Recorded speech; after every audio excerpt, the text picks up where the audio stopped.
Beloved, as we come to this weekend of the second weekend in Lent, I want to be faithful to what Pastor Misty sensed about talking about beholding in these missives on Friday as we're going through the devotional and praying and then spending time beholding. So I want to focus in on an aspect of ancient spirituality that's tied to what we could call apophatic consciousness. Now, you've heard me use the word apophatic before, so let me just explain that.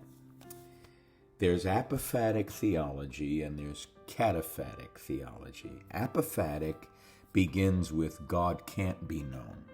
So it's the negative side. What can't we know about God? Cataphatic theology is the stuff we do know about God. God is love, God is holy, God is just. But apophatic theology also is part of, believe it or not, the kind of consciousness from which things begin to emerge when we're silent and when we behold. Because we're entering into what Brother Lawrence, the mystic of the Middle Ages, called the cloud of unknowing. And so it's a paradox that at the heart of our spiritual life, that when it comes to being transformed, it's the God we don't know that we behold and yet don't behold in the silence and in the beholding. So let's talk a little bit about the paradox. Apophatic consciousness requires that you and I hold two seemingly contradictory ideas in our minds at once.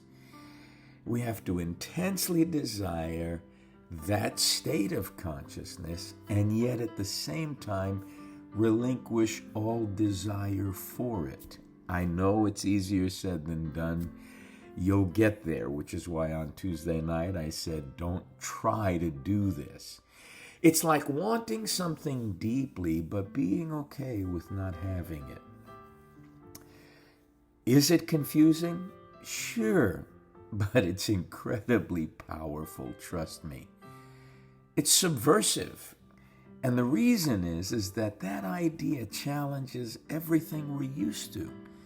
In a world where we love to categorize and solve problems and be in control, all left brain stuff, apophatic consciousness throws a wrench in the works. It's not about logic. It's not about rationalism. It's not about fitting things neatly into categories and boxes. It's about embracing mystery and letting go of our need to understand everything. And Christ is the connection to all of this, right? So think of it in the way that Christ shows humility in the way of the cross.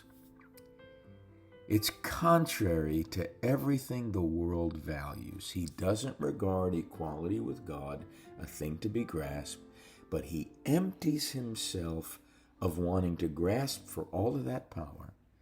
And he goes all the way to the cross to show us self-sacrificial, self-emptying love. So it's not about power or logic for Jesus. It's about surrender, and it's about him emptying himself for our sakes. And so when we think about emptying and letting go, about cease striving, Psalm 46, and knowing that he's God, letting go, relaxing, letting go of the need to know, the need to be in control. That's what Maggie Ross would call a precious stillness. It's a pause in the ongoing chatter of our minds.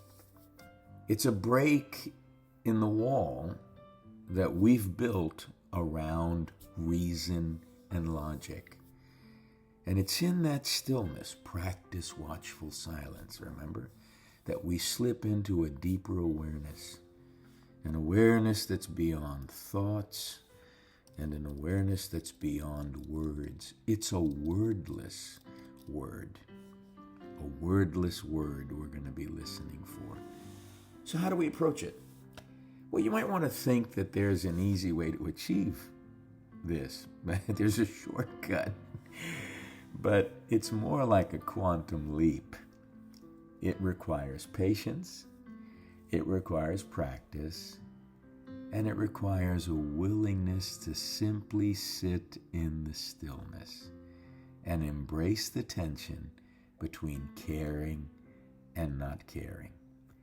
It's in that balance where we're going to find a new way of seeing and experiencing the world. And honestly, beloved, it's the way I came to discover early on because of my formation back in the day at Salem Gospel Tabernacle in terms of prayer and the prophetic, how to experience God and how to experience the world around me from that perspective. And so entering apophatic consciousness isn't about doing more. It's about being present, it's about letting go, and it's about opening ourselves to the mysteries beyond our understanding. It's challenging, sure, but it's one that, if we are willing to go there, offers profound, sublime peace and equally profound insight. The stillness speaks. The silence, capital S, within the silence is the thunderous silence of Yahweh himself. Let's lean into this weekend with an anticipation that the thread God's been weaving since the beginning of the year is going to continue. I love you.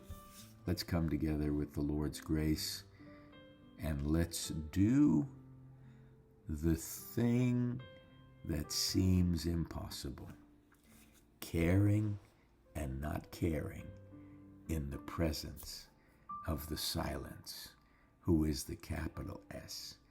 In the silence, we're practicing so we can behold him. Blessings.